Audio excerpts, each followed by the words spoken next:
we have somebody here who is very much part of this committee in a very big way. And it was the very first book that we ever published, The 100 Greatest Games of the 19th Century, that Bill Felber was the editor for. And we went through a very multi-month process of coming up with those 100 games. And I know Bill always said to me, I always have second thoughts about that. We should have picked this game when I came. But it came out fine. And he did a sterling job editing it. So this is our first of season 5, Bob. Who would have thought? Yeah. And we're very pleased to have Bill kick this season off for the first time. It's September, and it runs an academic year. And Bill is going to be talking tonight about a subject I know he's very in tune with because I read his book, A Game of Brawl. I know this is a time period that he particularly likes. But he's going to talk about baseball's 1897 characters. So, Bill, without further ado, or Bob, you want to say anything more? I'm sorry if I. Just a couple of notes, particularly for the new folks. I see some new names on the list here. We ask that you mute yourself once the speaker gets his slides up and begins his presentation to keep any extraneous and ambient noise out. If you need to ask a question or make a comment on what he said, please use the chat function. If you run your cursor to the bottom line of your black screen, chat should be one of the choices. If it is not there, go to the right just before it says end, where it says more, and there's 3 dots above it. Click that, and chat will be in there. You will open a little box on the right-hand side that you can move your cursor to, and you can type in comments. Any questions, we will be addressing those to the speaker at the once he completes his presentation. He will not be able to see them going through, so you can say anything you want, and we'll have to edit it or whatever we go through. Tonight's speaker, as Peter indicated, is Bill Felber. Bill is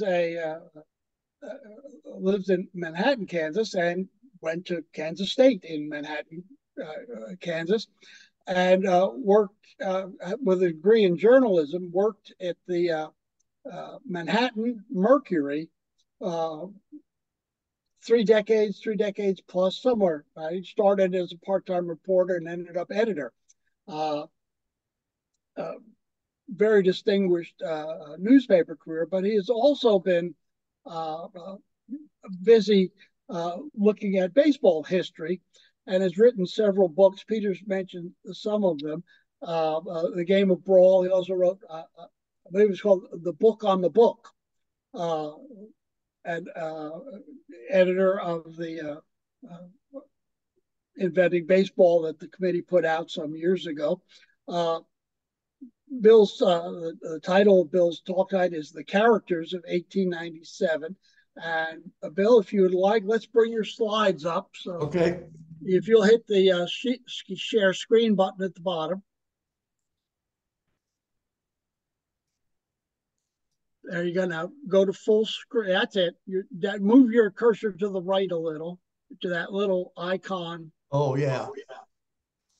Let me get it going the right way. No, yeah, you're okay there. No, well, just get it in the center. Yeah. There we go, huh? Yeah, now move over to the icon to the left of the slide. It's a little square with a little cross on the bottom of it, and you can go full screen. How are we looking? Where you were moving the slide back and forth to orient your slide, the icon just to the left of that. Okay. There you go. One to go to the right. Go to the right. 2 more. 1 more. There you are. Click that. Excellent. And there you are. All right. So have at it. It's all yours. I need to move back to the start here. I like 1897. I think it's a fascinating year in 19th century history, baseball history. It has a great pennant race. The folks in Boston know that because their team won it, beating Baltimore, which was the three-time defending champion. But the thing that really intrigues me about it is the number of fascinating individual stories that are part of this year. And so my topic today is looking at some of those. And I'm going to leave out a lot of them, by the way. If you know something about 1897 baseball, and I know all of you do, you probably have somebody in mind, and it may well be that they don't show up in this presentation. But that's because it's only a 45-minute presentation, not 5 hours. It could be 5 hours. First, a word on context. We have these two exceptional teams, Baltimore and the Boston Bean Eaters. Between them, they've won the last 6 pennants. And they are in a tremendous pennant race in 1897, probably, in my opinion, possibly the best pennant race of the 19th century, although that obviously can be disputed. Comes down to a final week series in Baltimore. Boston wins 2 of the 3 games, and that catapults them to the championship. So on to the 10 personalities that I've highlighted. I'm going to present them in alphabetical order because, frankly, I couldn't figure out a better order to come from. These slides that you've seen on the first 2, I'll get back to those. They're part of the story. And this one simply illustrates some of the individual tensions that are part of that year. I'm more on that in a couple minutes. First up is Marty Bergen. And I'm sure many of you know the broad story of Marty Bergen, particularly the denouement. Bob, this is slapping over into a little bit, and that's life. I know what it says. We'll just have to deal with that, I guess. Marty Bergen in 1897 was probably the preeminent catcher in baseball, particularly defensively. He was not a great hitter. He was a 265 career hitter, hit 248 in 1897, but he was a great backstop for the time. But he was also a very disturbing influence on his team. The Boston team had a image of being this very tight, very positive unit, but Marty Bergen was not. There are numerous instances and references to him creating disturbances within the team on the bench, accusing fellow players of plotting against him, doing various other things that were disruptive that caused players to not like him. I'm speculating here because the symptoms that he presents appear to my civilian eye to possibly be consistent with the schizophrenia diagnosis. In 1897, there was no such thing as a schizophrenia diagnosis. That doesn't even start to come up until the year 1900 and then develops from there on. But that's the way it kind of looks. I mentioned this critical series that's played in Baltimore in late September of 1897. As the Boston team is gathering at the train station in Boston to leave for that series, Marty Bergen doesn't show up. He apparently jumps the team. Nobody knows where he is. They go off, play, they get on trying to, Frank Seeley figuring out who's going to catch in this critical series. They get down to Baltimore, and lo and behold, Marty Bergen shows up the morning of the first game on his own, having traveled down there after reasons unknown, deciding not to travel with the team. And he actually delivers one of the big hits in that series that gives Boston the deciding game, and by extension, the pennant. The denouement on Marty Bergen, I think a lot of you are aware of. 3 years later, January of 1900, in his family farm, He wakes up one morning, takes an axe to his wife, takes an axe to his son, takes an axe to his daughter, stands in front of a mirror and slits his own throat.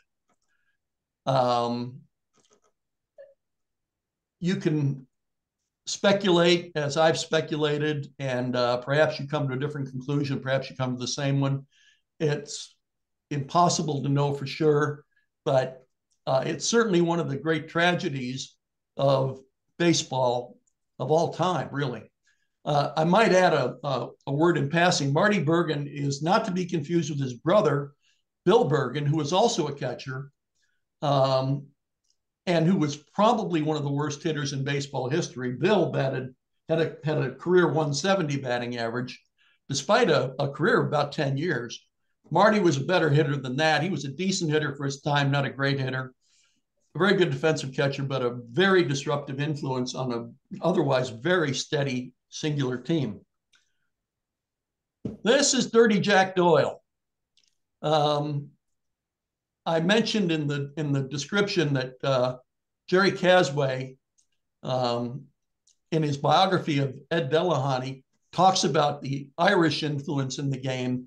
Jack Doyle was a part of that. He was a native of Ireland who came over here as a child, and he learned to play the game, and he played it ruthlessly. He played for several teams. He was known as a fighter, and the best incident that of 1897 that is indicative of Jack Doyle. He was playing first base for the Baltimore Orioles in an August series in Boston at the South End grounds, umpired by Tom Lynch. And if you know Tom Lynch, or if you, I know a lot of you do, future president of the National League, very urbane, probably the most respected umpire in baseball. But the key element here is very urbane. Jack Doyle was the opposite of very urbane. Jack Doyle was a street brawler. Doyle is verbally attacking Tom Lynch throughout the game. He's not alone in that. A lot of the Orioles did that. That was what the Orioles did. But he's verbally attacking Lynch all throughout the game. Tim Murnane remarks that the language that he used was, quote, mild for Doyle, which will give you an idea. That's how the newspaper writers in 1897 described profanities. Finally, Lynch had enough, and he threw Doyle out of the game. Doyle reacted to that by taking a swing at Lynch and hitting him, blackening his eye. Lynch, the most urbane umpire in baseball, reacted to that by taking a swing at Doyle and decking him, to the vast applause of the Boston crowd and fans. And back to this slide, which is going to come into play. That evening, Tom Lynch sends a note to the National League office saying, I refuse to umpire the game the next day unless you get rid of Jack Doyle and some of these dirty, rotten Orioles. The league doesn't do anything, so Lynch refuses to show up, and the league goes out and finds in a local minor league an umpire named Bob Carpenter, and hires Bob Carpenter to umpire this critical August game between the two first and second place teams in the National League. And recognizing that that may not be good enough to control the Orioles, they assigned several members of the City of Boston Police Department to stand on the field and support Carpenter's decisions. And here we have an illustration from the Boston Post the following day, August 8th, 1897, of umpire Carpenter making one of his decisions against a growling Baltimore player. Not sure whether that's Jack Doyle or John McGraw, but one of them, enforced by the Boston City Police Department delegation. That's how they played baseball in 1897. The interesting thing about Doyle is Well, you see what I have a comment down there at the bottom about Murnane the next day in the Boston Globe saying, if such men are allowed to utter foul language and apply obscene epithets to those doing their best to decide plays, the time will come when no person above the grade of garroter can be secured to umpire. The interesting thing about Doyle is his post-playing career. He continues to play into, I think, 1905. As a career batting average of 299. He was a 354 hitter in 1897. And then in 1908, in the great irony of one of the great ironies of baseball, he is appointed police commissioner of Holyoke, Massachusetts, which he serves for 2 years. And then, to top it off with further irony, he becomes a professional umpire, including in 1911 in the National League. And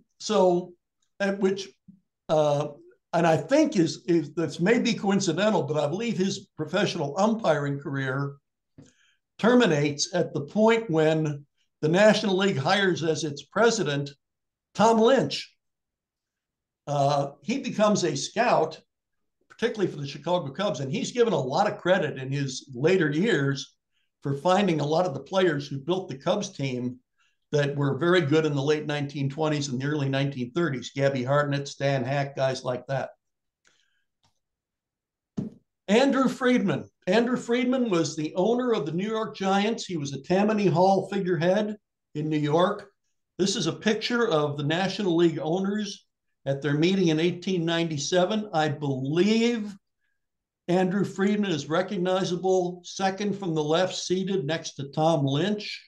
Not Tom Lynch, next to John Brush. That would be Friedman on the second left seated. And noted for his parsimoniousness. The great story about Friedman involves Amos Russi, the great pitcher. In 1895, Amos Russi goes 23-23, probably the worst year of his career. He makes 47 starts. He pitches 393 innings, pretty good workload. But Friedman isn't satisfied. And Friedman, at the end of the season, fines Russi for slack effort and drunkenness. And Russi gets ticked off. I mean, he worked 393 innings and announces that he's not going to play for Friedman. And he goes on a one-man strike and quits baseball all of 1896. He simply does not play, stays home. The other owners don't really appreciate this. I mean, Amos Russi is the big pitching name of that era. Whoever you think the biggest pitcher is of this day, imagine that guy going on strike. All the other owners are ticked off because for them, it's a loss at the gate when Russi doesn't show up. So before the 1897 season, they do something I think is pretty extraordinary. They go around Friedman, they go to Russi directly, and they say, look, you play for whatever Friedman pays you in 1897, and you pay the fines, and we will reimburse you the fines and pay the difference between what Friedman pays you and what you think you're worth.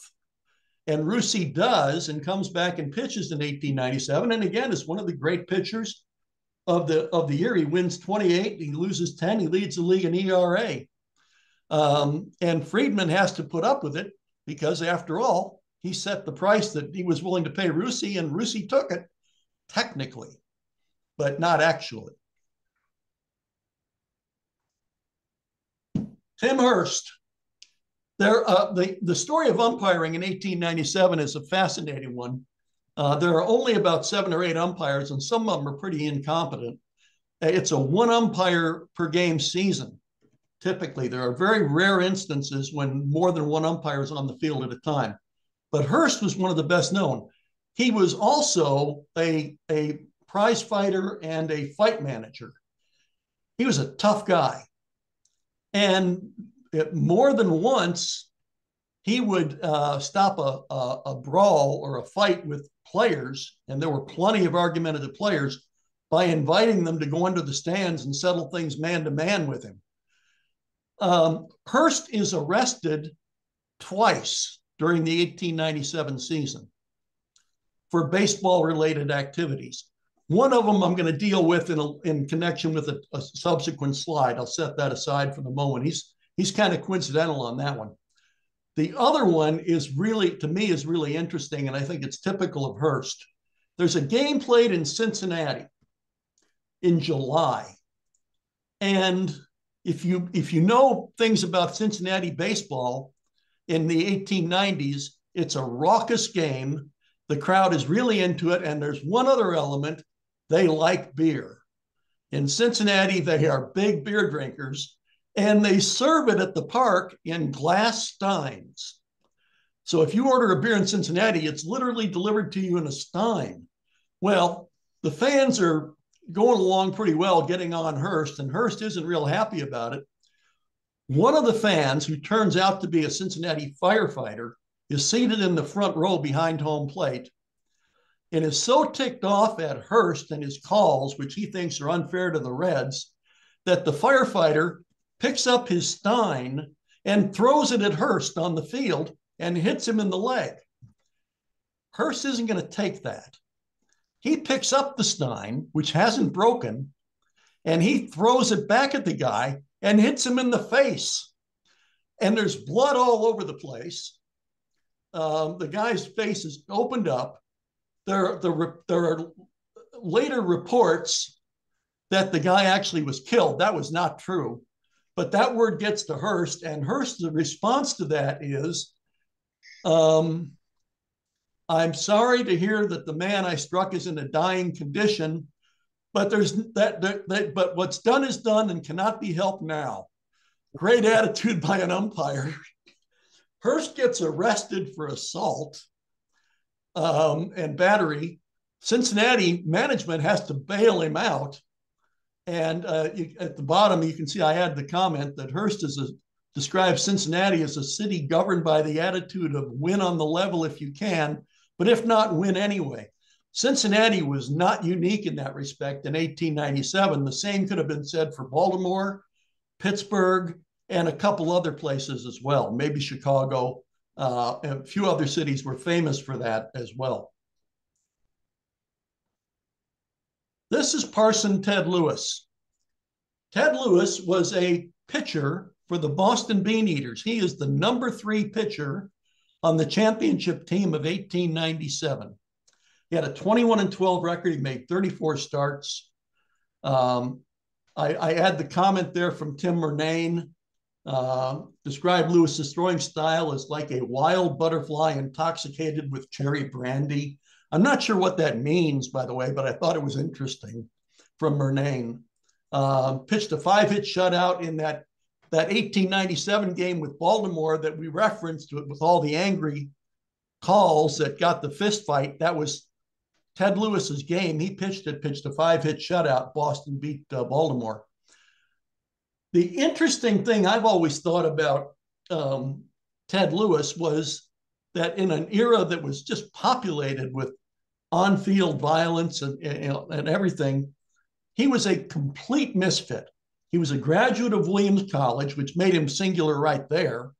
He was a divinity student, did not drink, refused to play Sunday baseball. That wasn't much of a problem in Boston, but it might be in Chicago or St. Louis or Cincinnati. Read his Bible daily, asked his teammates to go to prayer meetings with him. The best story about Ted Lewis occurs when he's in college at, I think it was Williams College. He meets his future wife and he's scheduled to pitch, and he invites her to go to a ball game with him. He's going to escort her to the game. They agree to meet up at a certain point. He shows up. She doesn't. He waits and he waits and he waits, and she's never there. He's got to go to the ball game. He's pitching. He goes to the game, puts on his uniform, takes the mound. The first batter steps in, and off in the distance, he sees his date. Standing near the gate, she has arrived late for the game. Ted Lewis calls timeout, drops the ball on the mound, walks off the diamond over to the gate, takes his date's arm, escorts her to the grandstand, sits her in the grandstand, walks back on the field, picks up the ball, and pitches the game. Ted Lewis continues to pitch for Boston, both teams, the National League, and then he jumps to the American League in 1901. And through the 1901 season, when he is offered a chance to become a professor at Columbia University. In subsequent years, he becomes president of both Amherst College and the University of New Hampshire. And unless I'm mistaken, if somebody wants to correct me, feel free. Unless I'm mistaken, that gives him the distinction of being the only major league player in history who is also the president of a major American university. I know the president at Kansas State never did that. And I don't think very many academics did, but Parson Ted Lewis did. This is a picture of Tom Murphy. I took it from Peter Morris's book. Peter allowed me to use this with permission.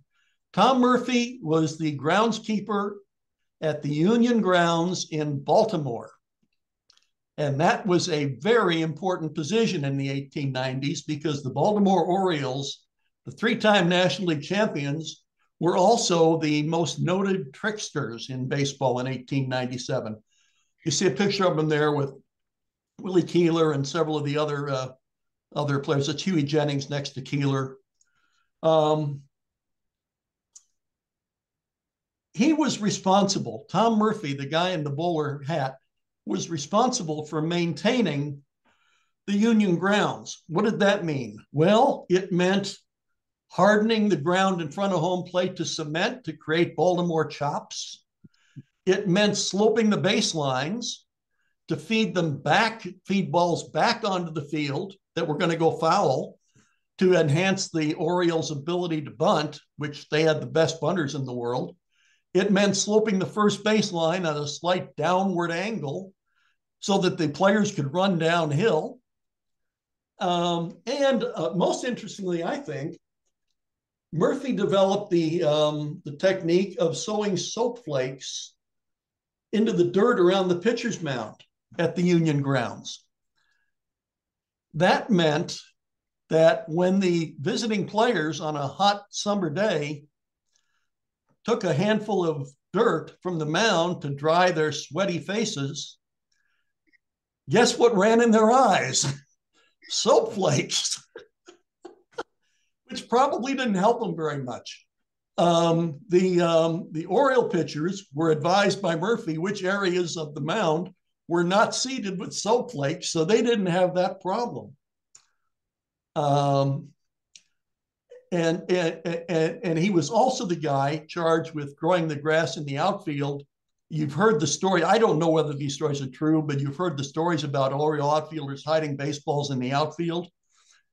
Tom Murphy was the guy, if that was true, Tom Murphy was the guy who made that possible. This is Jack Powell. Jack Powell in 1897 is a rookie pitcher for the Cleveland Spiders. He'll have a pretty good career. He'll last 16 years, mostly with St. Louis, with the Browns. He'll be a frontline starter for them in a decade. But in 1897, he's a fringe player. And he's a tool because the Spiders owners, the Robeson brothers, in 1897 were in the middle of a major fight with the city of Cleveland and with the district attorney in Cuyahoga County over Sunday baseball. The owners, the Robinson brothers, wanted to play Sunday ball, but the state of Ohio had a state law prohibiting it in Ohio. Now, the Cleveland owners thought they were at a tremendous disadvantage because, as you know, Cincinnati is also in the state of Ohio, and yet the Cincinnati Reds regularly played Sunday baseball in 1897. Well, how did they get away with it? And the answer is the district attorney in Cincinnati didn't care. He just let them play. But the district attorney in Cleveland did not allow that. And so they set up a test case. In May of that season, the district attorney and the Robeson brothers got together and said, here's what we're going to do. We're going to stage a baseball game between the Cleveland Spiders and the Washington Nationals. And we're going to halt that game in the first inning. And we're going to give all the fans rain checks. And people are going to be arrested and charged, and there will be a test case created. And that's what they did. And they had to decide, okay, who's going to be arrested?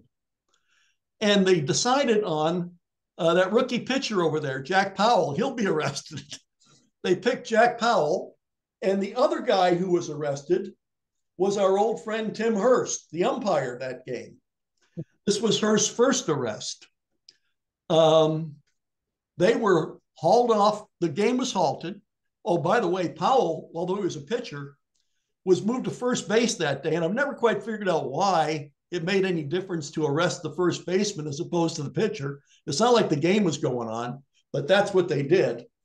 Powell and Hurst were hauled off to jail, where they were arrested, booked, released, and then held there long enough to sign autographs for the police officers at the jail, which they did. He was tried, convicted. The case went to the state Supreme Court. And later in the season, the state Supreme Court upheld Powell's conviction. So the Robeson brothers lost their case to play Sunday baseball. And in fact, Sunday baseball was not played in Ohio, in Cleveland, Ohio. It was played in Cincinnati consistently, but not in Cleveland until 1911, when the legislature finally changed the law. It included Powell's record in there. Powell was one of the players that was shifted to St. Louis in the great Spiders ransacking of 1899, and he went on to play for the Browns. You've heard of the Boston Royal Rooters. I know you fans in Boston have. The first statement I make here is in matter of some dispute. I said they were formed during the summer of 1897 at Nuff Said McGreevy's Tavern. There are sources who say they were formed in 1894 at Nuff Said McGreevy's Tavern. McGreevy's Tavern opened in 1894. The first references I find to them are in 1897. I may stand corrected on that if someone has earlier information. I hear them coming together, the reports in the Boston Globe and the Boston Post, in the summer of 1897. In any event, it was a group of fans, several hundred, who were patrons of the Bean Eaters and also patrons of third base of McGreevy's Tavern, led by Congressman Honey Fitzgerald. That's how I got, Peter, that's how I got Ted Kennedy to write the foreword for that book, was by knowing that his grandfather was the head of the Royal Rooters. And in September, some of the Rooters get together and have a brainstorm. And the brainstorm is, our team is playing a big series in a couple of weeks in Baltimore, and it's going to decide the pennant, because these two teams are so far out in front of the rest of the league, and they're like separated by a game. So it's obvious this is going to happen. And somebody has the bright idea, let's put together a trip and let's go to Baltimore and cheer them on during the games. And they do. They put together a trip, and 125 of them pay the sum of $25 for train fare, boat fare, and hotel fare to go to Baltimore to sit and root for their team in this final series. The picture I have here is a picture of the pin that they were issued from working from the bottom. It's got a Boston bean pot. It's got a devil. I'm not sure why the devil is there, but maybe somebody can explain that. American flag, and then the label Boston Rooters. They become the Royal Rooters. Oh, I wanted to go back to the introductory slide, the very first slide. This is a picture of the Royal Rooters leaving for Baltimore in mid-September of 1897, getting on the train, getting ready to go. 125 of them. You can see they have their noisemakers, various other implements of raucousness. I assume the women you see there are there to see off their menfolk. I am not aware that there were women who made the trip. Maybe there were. There is somewhere in the archives a picture of all, and I think I actually published it in my book now that I think about it. So you can buy the book and see it if nothing else, of all 125 Royal Rooters at the what's the hotel in Baltimore? The big hotel in the 1890s in Baltimore, out in front of the hotel with the Boston team posed out there. Utah. Yeah, the Utah House. That's it. That name was just escaping me. The Utah House. And so it was, I think, I could be wrong on this, but I believe that was the first fan club road trip made by Americans in support of an American team. These days, every college and university does the exact same thing every football weekend.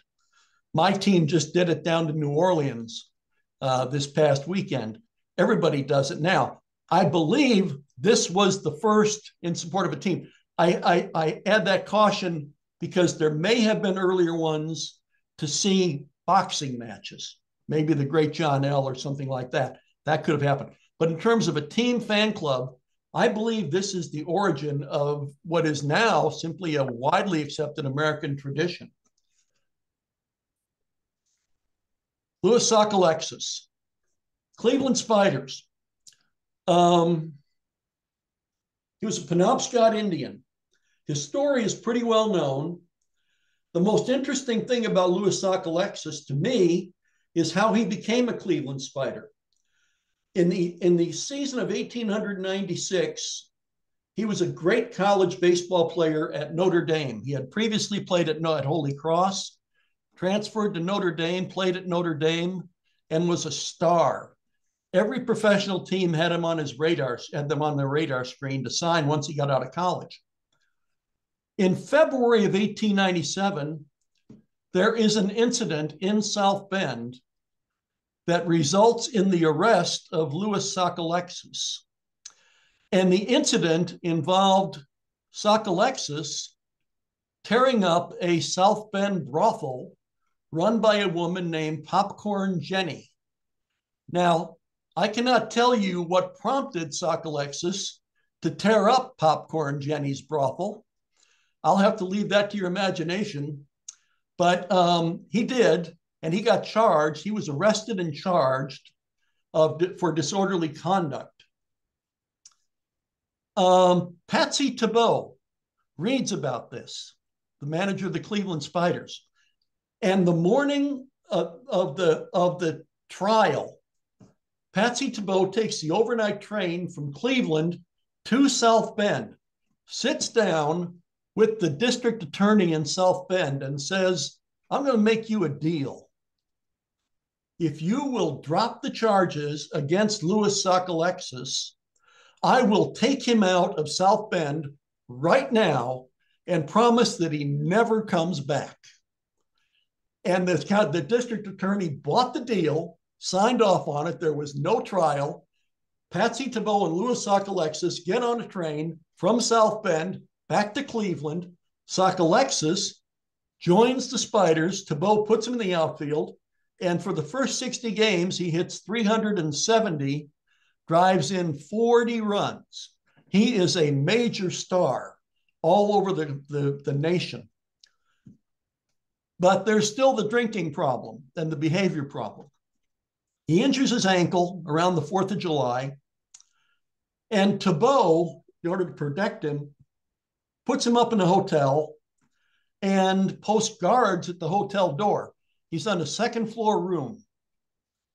Sockalexis, realizing the guards are there, but still wanting to go out for a drink with his injured ankle, goes out the window, jumps down from the second floor, and re-injures his ankle even worse, aggravates the injury, and now he's out for several weeks. He tries to come back eventually. And most of you know the story from there. He is not any good anymore. So he has this great 3 or 4 weeks, or months, very promising. Career falls off the table. He's gone by, I think, 1901. Goes up, rejoins his tribe up in Maine. And at Christmas in 1913, he is found dead of a heart attack while working outside Christmas Eve in Maine, at a logging camp. When his coworkers find his body, they look inside and they find that he has stuffed his clothes with old newspaper clippings, but not any old newspaper clippings. They were newspaper clippings about him during those 3 or 4 great months with the Cleveland Spiders. Last slide, Dark Hugh White. Dark Hugh White does not exist. He is a fictional creation of Tim Murnane, the Boston Globe sports writer. He was used to parody the reactions of racial subgroups within the Boston fan base in the Boston Globe. Frequently, in the accounts of games, Murnane will include a section at the end called Echoes of the Game, in which he will quote fans or observations. And one of the fans he quotes is a fellow he creates named Dark Hugh White. I include some, and he always quotes them in vernacular, or what is perceived to be vernacular anyway at the time. He also at various other times includes Italians, includes Irish, but mostly it's Dark Hugh White. What was interesting to me is there are 3 different illustrations of Dark Hugh White published in the Boston Globe at various times that summer. You're looking at one of them. All 3 are different. In none of them does Dark Hugh White look the same. So it's pretty obvious that whoever the illustrator is for the Boston Globe is simply coming up with something out of his mind on what somebody ought to look like. I include this slide, I think, mostly because I think it's an interesting comment on the cultural milieu at the time and how easy racism was treated in a very established publication. I mean, Tim Murnane is considered a great sports writer. The Boston Globe was certainly one of the leading papers in New England, probably the leading paper in New England at the time. And this was very easily done. There was absolutely no criticism of this anywhere that I found in any of the media. So I think it is a fascinating thing. Today, obviously, if anybody even tried to do something close to this, they would be immediately fired, I assume, or at least denigrated deeply. But Tim Murnane did it, and with no feedback that I'm aware of. That's the presentation. Let's go on to questions, or I'll turn it back over to you, Bob, and see what, if anything, we've stirred up. Okay. Bill, if you'll hit escape in the upper left-hand corner of your keyboard. Okay. And then you can close your slides, and we'll get to see, hit X on the upper right-hand corner. There you go. Yeah. Oh, we're all back. I've got the first comment we got is that as you were opening your talk, you were mentioning how the Boston Red Sox and the Baltimore Orioles were kind of the top teams throughout the Bean Eaters 90s, and Joanne passed along that the Red Sox and the Orioles are playing right now. We're not. Joanne's not going to like it, but what is it, 3-1 that Baltimore is leading? So sorry. Yeah, it was 3-0 when I left it. Yeah. Mullins has had a good game. He's got 2 homers, I think. Let's see. I've got one. There was a question on from Bob Kenny. Powell's, the pitcher who was played first base before he so he could be arrested appropriately. Got to be close enough to the coach's box. Did Robeson pay Powell's fine when he was found guilty? I don't know the answer to that. I don't remember that I saw anything about that. It seems impossible to think that he didn't, except that knowing what I know about the Robesons, yeah, it's possible that he didn't. well, that was kind of the start of one of the big deals that caused the Spiders to become the 1899 Spiders, right. Because the Robeson was just fighting to get Sunday baseball in Cleveland, simply because that's what happened. And you can put on top of that the financial reverses of Chris Van der Aa, and he ends up buying the team, which was a lot of food for all back and forth. And he decided that St. Louis was a better baseball town, and they played Sunday ball and they sold beer. Off you go, and you get the Spiders of 1899. That's right. I think that had a lot to do with it, because Cleveland at that stage was a pretty darn good team. I mean, they won the Temple Cup in '95, wasn't it? Yeah, and they were one of those teams like the Orioles, because Tebow was their leader. They would fight. Oh yeah. Baltimore, Pittsburgh, and Cleveland, and Cincinnati also were. It was a brawl. Was Comiskey the manager of Cincinnati then? I know he was in the players. In part of the 90s he was, but I'm not sure that he was in 97. I'd have to look that up. I don't recall for sure. Because he was certainly not. I don't think he was in 97, but I could be wrong on that. Okay. Karen, you have a question? Yeah, I was just interested in knowing about popcorn. When you were talking about Louis Sockalexis. Yeah, Sockalexis. Yes. Popcorn Jenny? Yeah. That's it. Well, I can tell you what I know about her. She ran a brothel in South Bend, Indiana. And what I recall from reading the accounts in the South Bend newspaper, that was pretty well publicized, by the way. There was a lot of coverage. It was no secret what happened. He was a customer at some level. The details are not, for reasons I think you can understand, are not readily available. But he was a customer, possibly a frequent one.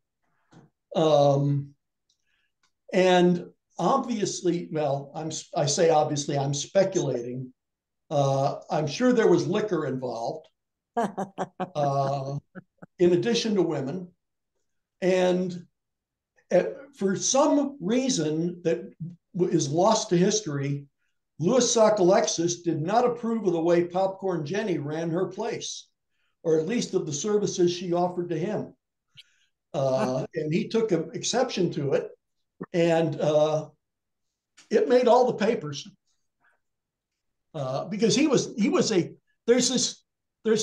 was this notion, there used to be this notion that Sockalexis was this kind of virginal Indian who was taken out by his teammates and introduced to liquor, and that was where his fall came. Nothing could be further from the truth. It's just not true. It's plain in the record that wasn't the case, and that he had a problem before he ever got to Cleveland. Okay, thank you. I was just wondering. I do not know how long Popcorn Jenny stayed in business, and I've never seen a picture of her or her place, although maybe in South Bend, in the files at South Bend Historical Society, maybe they have something. Okay, well, thank you. Yeah. Bill, I was thinking it was Dark Hugh White as a character that Murnane created. That wasn't terribly uncommon, although placing him as African American may have been unusual. But wasn't that baseball columnist, regularly creating the fan in the stands that they would get some comment from into the 40s and early 50s? I can remember reading that. Yeah. I think you're right on that, Bob. The thing that jumped out at me was the dialect. And again, Murnane did this fairly regularly, and it wasn't just a black dialect that he adopted. There were times when he would use an Italian dialect. I remember an Irish dialect from time to time.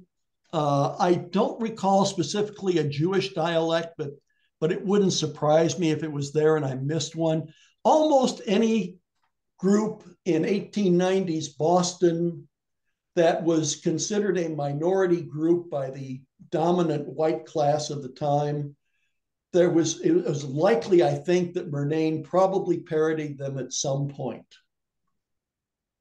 And the other interesting thing to me about that is I'm assuming that there actually were black fans of the Boston Bean Eaters, that he didn't just create this out of complete whole cloth, that there were fans there that he took as sort of a model, meaning the Bean Eaters had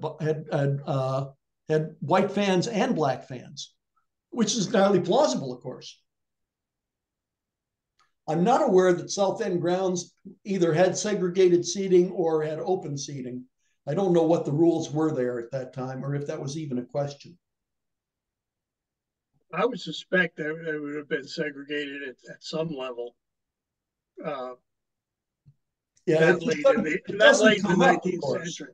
Yeah. Nobody ever raises the question. If it was segregated, it was simply assumed that way, you know. Let's say there's Andy. Hold on, let me go find Andy Tarrick had something here.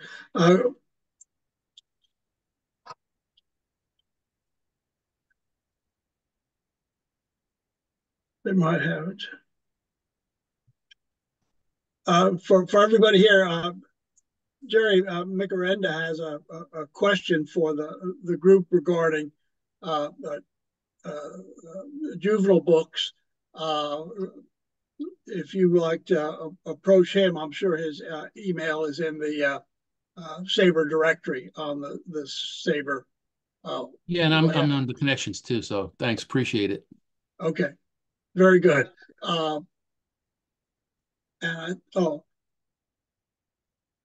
I think that's all the questions I've got. So, Peter, let me give it back to you to close off. Bill, thank you very much. It's as you say, I was surprised a little bit that Doyle was the only real fighter in the bunch, because you hear so much about the 1890s. Well, I could fill a whole presentation with fighters just on the Orioles. I mean, John Huey Jennings, Wilbert Robinson, Heine Wrights, all of them. Joe Kelly. Wee Willie Keeler was no wallflower. Peter, let's finish this up.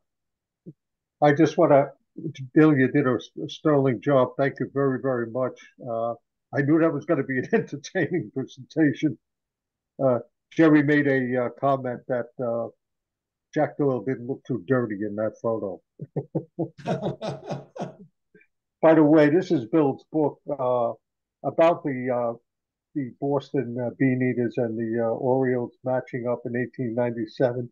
It's a real great book. I remember when I read it, being so impressed that Edward Kennedy did the introduction for the book, and I think he wrote it from his heart. He just. And we got 2 minutes for. And we got 2 minutes for story in that regard. Sure. When I did the book, I thought to myself, who would be the right person to write a foreword to this? And I had two obvious candidates, and I wanted both of them: Earl Weaver and Ted Kennedy, both for obvious reasons. I wrote them both. Earl Weaver, I never heard back from, not a one. Ted Kennedy, his office writes me right back and says, yeah, I'd love to do it, And he says, when do you need it by? I gave him the date the publisher gave me. That date comes and goes, and then I hear from them, and they say, yeah, we're working on it. And I go to the publisher and I say, it's not ready. how long can you wait? They say, well, maybe 3 months we can wait, but that's no longer than that. I get back to Kennedy's office, say, okay, you got 3 more months, and then I absolutely have to have it. 3 months go by, I go back to him, I haven't got it yet. They say, yeah, he's finishing it up. It's almost done. When do you need it by? I said, well, I needed it by yesterday, and the bottom line is, after 2 or 3 delays, at the literal moment of the last deadline, like a year after he promised it, Kennedy delivers it just in time to make the publication. Well, it was worth the wait. We just had a comment just got posted here from Paul Proya. Didn't 1897 have one of the great collections of rookies? Wagner, Powell, Stahl, Knox, Ritchie, Sock, Alexis. Jack Dunn was a rookie, although he's better known for his minor league ownership. And Sock, Alexis, Rue Waddell. Lajoie. Yeah. Lajoie was a rookie in 97. It was a big year. Yeah, it was. It was. Okay. So we're going to move on with next month's presentation. 19th Century Baseball Speakers Series will be one of our veteran presenters. He'll be doing a presentation on Justin McKinney will be doing a presentation on his tracking Jack Farrell, who was a 19th century person, a baseball person, and what kind of research went into tracking him down, where he went, who he was, so forth and so on. I want to thank Bill again. He did a wonderful job. I also want to remind you that our next presentation is actually not on the speaker series. The speaker series will take place in October, the second Tuesday, but also in this month on a Thursday, I think it's the 19th, we'll be hearing from Matt Albertson on the third book in the series of Gilded Age Baseball by Rob Bauer. Okay, I want to thank you all for joining us tonight, and I don't want to keep you because I know what you want to do. Okay, we'll see you. Thank you, Bill. You bet. Thank you, Bill.